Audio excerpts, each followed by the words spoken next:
All right, Palm Alexander, St. Louis American, hanging out at Rams Park with my buddy Matt Berger from 1380 TalkSTL, the Sports Junkies. Hey, what you take in today from the OTAs? My take in today was that they looked energized. They look ready to go. I mean, I know it's only, mid-June, early June, and these guys are foaming at the mouth like it's August already. They're ready to go. They're rip-roaring ready to go. I can't wait for the season to start. For everything to be going on outside of Rams Park, isn't it amazing how they just completely blocked it all out? I don't think I could do it, but they managed to do it and make it look easy. I think a lot of times when you're an athlete, you kind of have to condition yourself to compartmentalize stuff that you can't control.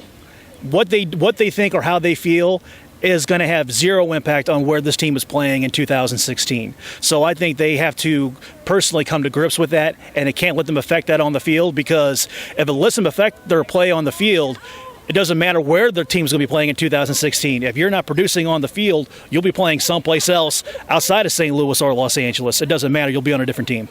Absolutely. And looking at this team, and I know a lot of eyeballs on Nick Foles, but shouldn't there be just as many eyeballs on the offensive line?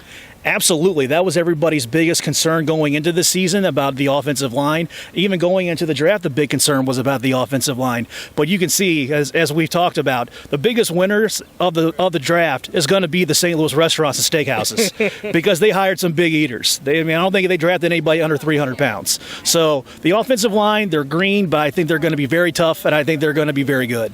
Touch a little bit about the stadium deal. This thing is starting to pick up more and more speed. If you had Vincent Bonsignore on your show many times, you're going to be having him on real soon. Talk about what it's like having a guy like that come on the St. Louis station, just be completely biased in his opinion. I wouldn't say Vinny is completely biased in his opinion. I think Vinny's one of the very few writers that has been calling it straight down the middle. Now, does he angle maybe a little towards more Los Angeles? I think people are going to perceive it that way because that's who he writes for, is the Daily News out in L.A. But I don't think Vinny really has a dog in this hunt. I think he wants to see an NFL team in L.A. I just don't think he really cares who it is. I don't think he's really cheerleading for anybody. And he and I, we joke about it all the time. I mean, it all depends on what he says in his tweet or what he writes in his column. If it looks like it's pro-Carson, then everybody in Inglewood will call him a Carson cheerleader, and everybody in St. Louis will love him. If he writes something that looks like it's pro-Inglewood, then everybody, all the Rams fans are going to love him, and everybody here hates him. So it's all about perception.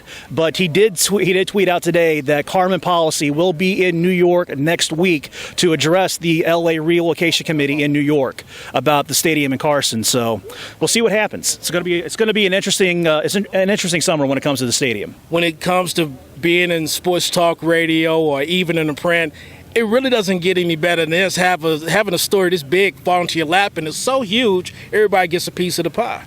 I told Vinny a couple days ago, it's funny, he and I have been tweeting back and forth, or texting back and forth like a couple of high school girls, and he was on this radio show in San Diego, and the hosts were giving it to him pretty good.